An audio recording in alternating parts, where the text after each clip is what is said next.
Selamat pagi dan salam sejahtera untuk kita semua. Baiklah, kita akan melanjutkan materi kita yaitu tentang hikayat ya. Jadi sekarang kita masuk ke dalam materi hikayat. Sebelumnya ada yang tahu apa itu hikayat?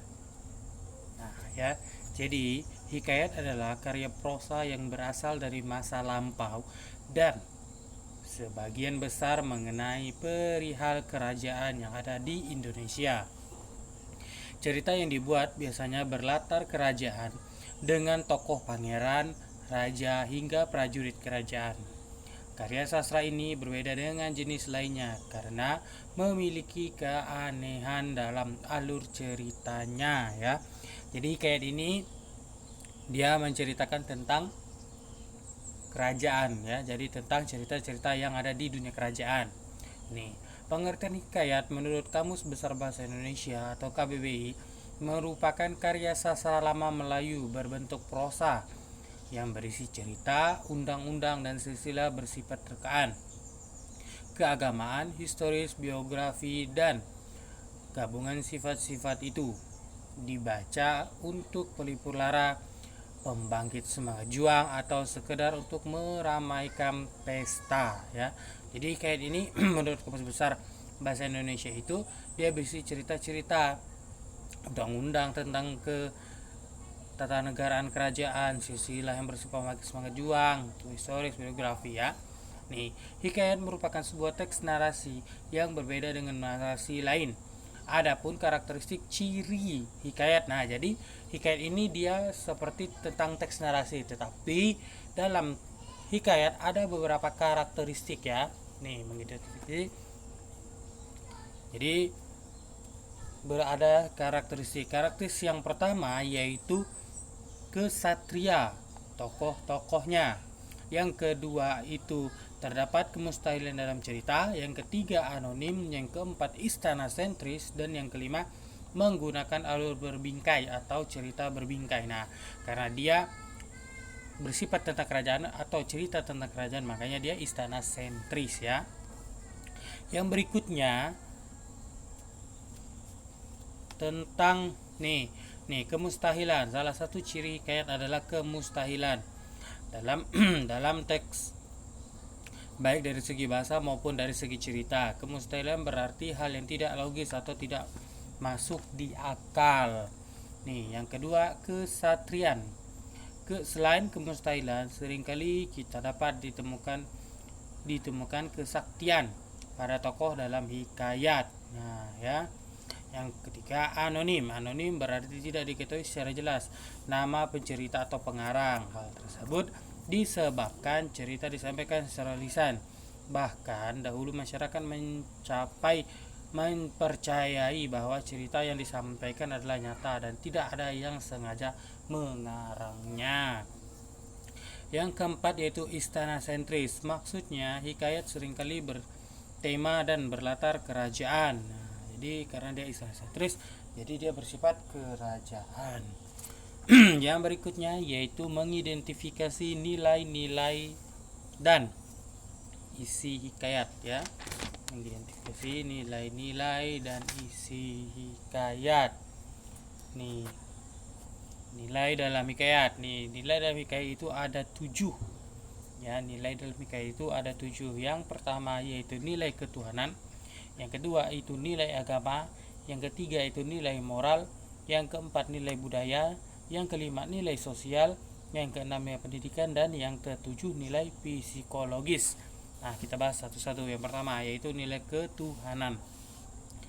Nilai ketuhanan berkaitan dengan hubungan antara manusia dengan Tuhan sebagai sang pencipta. Jadi nilai ketuhanan ini hubungan antara manusia dengan Tuhannya. Yang kedua, nilai agama menyangkut aturan-aturan yang terkait dengan hubungan manusia dengan Tuhannya juga. Ini aturan. Kalau nilai ketuhanan tadi hubungan ya. Sedangkan nilai agama ini aturannya. Yang ketiga yaitu nilai moral, yaitu hubungan yang menyangkut masalah baik buruk, sopan santun dan etika antar manusia.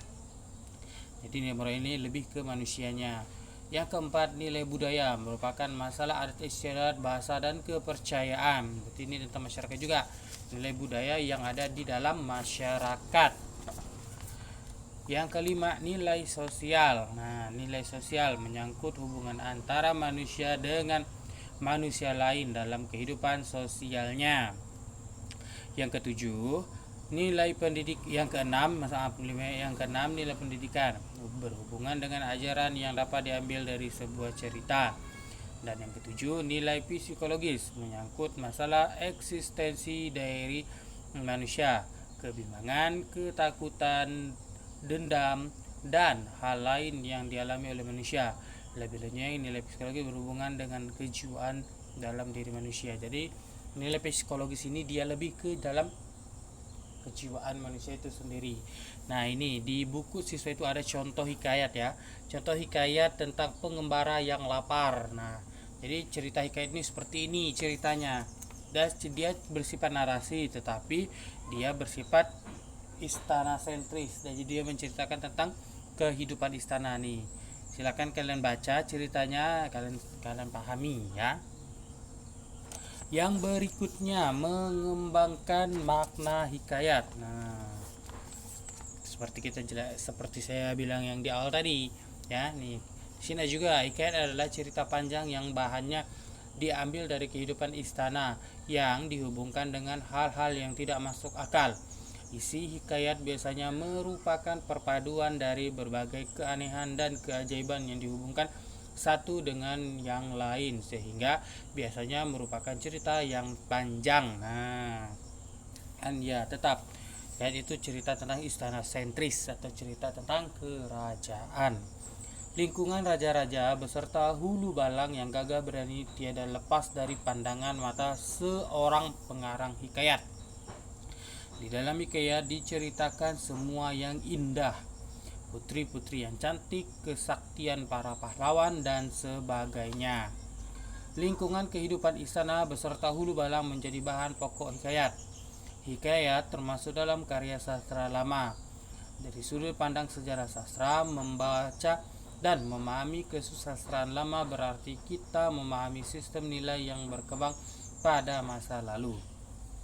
Hal ini dapat meningkatkan kesadaran kita bahwa kesusastraan lama itu mempunyai arti penting sebagai sarana untuk mengenal tata nilai, sikap hidup, serta alam berpikir suatu masyarakat atau bangsa ya. Jadi hikayat ini termasuk ke dalam sastra lama dia ya, masuk ke dalam sastra lama. Tuh, mengembangkan makna dalam hikayat. Tuh, banyak sekali nih ya. Dengan membaca prosa lama kita dapat menghargai pandangan hidup dan norma sosial masyarakat yang berlaku pada masa itu. Norma sosial atau sistem nilai dalam suatu masyarakat selalu berkembang sesuai dengan perkembangan peradaban manusia itu sendiri. Oleh sebab itu, membandingkan nilai-nilai yang terdapat dalam cerita sastra Melayu klasik dengan nilai-nilai masa kini merupakan hal yang bermanfaat untuk kita. Kita akan memahami perkembangan norma sosial atau sistem nilai masyarakat dari waktu ke waktu.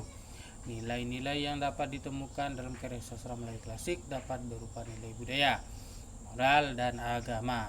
Nilai budaya yang dapat ditemukan dari karya sastra Melayu klasik adalah nilai yang berhubungan dengan budaya Melayu. Begitu juga nilai moral dipengaruhi adat yang berlaku di suku Melayu. Nilai agama dipengaruhi oleh agama Islam yang dianut sebagian besar bangsa Melayu. Nilai tersebut dapat ditemukan apabila membaca dan memahami karya sastra Melayu klasik tersebut. Sebuah karya sastra selain mengungkapkan keindahan juga memiliki titik identifikasi dengan pengarang dan lingkungan. Seorang pengarang dalam karyanya berupaya menyampaikan tanggapan, gagasan, perasaan, pengalaman, dan pandangannya terhadap kehidupan masyarakat di sekitarnya. Dengan demikian muncullah hal-hal yang menyita perhatian untuk direnungkan, dipahami, dilaksanakan, bahkan disebarluaskan dan dipertahankan keberadaannya. Nilai-nilai luhur kehidupan, misalnya nilai kerukunan, kebersamaan, keselarasan, kepercayaan, ketuhanan, kemanusiaan, dan lain-lain. Luhur inilah yang berjasa mendidik, membina, dan mendewasakan, ya. Jadi itu ada nilainya. Yang berikutnya, membandingkan nilai dan kebahasaan hikayat dengan cerpen, ya. Membandingkan nilai dan kebahasaan hikayat dalam cerpen. Nih, dalam hikayat dia juga menggunakan majas, ya. Jadi hikayat itu pun menggunakan majas. Penggunaan majas dalam cerpen dan hikayat berfungsi untuk membuat cerita lebih menarik jika dibandingkan menggunakan bahasa yang bermakna lugas. Ada berbagai jenis majas yang digunakan baik dalam cerpen dan hikayat. Di antara majas yang sering digunakan dalam cerpen maupun hikayat adalah majas antonomasia, metafora, hiperbola, dan majas perbandingan. Jadi majas yang sering digunakan dalam hikayat itu ada 4, ya: antonomasia, metafora, hiperbola, dan perbandingan. Sedangkan selain majas, hikayat juga menggunakan konjungsi, ya, atau kata penghubung.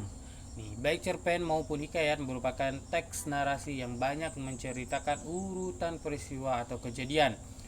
Untuk menceritakan urutan peristiwa atau alur tersebut, keduanya menggunakan konjungsi yang menyatakan urutan waktu dan kejadian, ya. Jadi selain menggunakan majas, hikayat juga menggunakan konjungsi. Nah, di buku siswa juga ada tuh cerita tentang Abu Nawas, ibu sejati. Nah, itu contoh cerita dari hikayat, ya. Jadi kalian lihat, silakan kalian baca di buku siswanya. Yang berikutnya, mengembangkan hikayat ke dalam bentuk cerpen, ya. Mengembangkan hikayat dalam bentuk cerpen. Nah, pernahkah Anda menonton sebuah film yang skenarionya diadaptasi dari novel? Nah, hal tersebut merupakan salah satu contoh pengembangan dari suatu karya. Begitupun dalam teks hikayat. Hikayat juga dapat dikembangkan menjadi bentuk yang lain, misalnya cerpen. Jadi misalnya kalian pernah nonton film, pastilah kalian pernah nonton film kan. Nah, film itu biasanya diangkat dari novel. Nah, diangkat dari cerita novel yang difilmkan.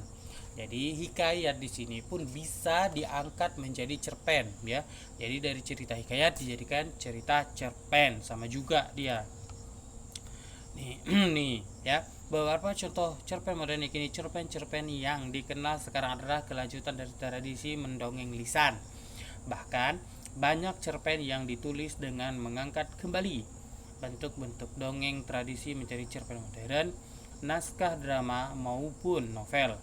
Mengangkat kembali artinya tidaklah menceritakan kembali seadanya dengan bahasa Indonesia modern, melainkan memberinya vitalitas baru tentang kekinian dan relevan pula dengan kehidupan modern. Beni Setia menulis cerita berdasarkan dongeng Nyi Roro Kidul dan cerpennya Suara dari Masa Lalu. Nah, itu ya. Nih, menceritakan kembali hikayat ke dalam bentuk cerpen perlu diperhatikan hal sebagai berikut. Jadi ada beberapa hal yang harus kalian perhatikan sebelum kalian mengubah hikayat ke cerpen.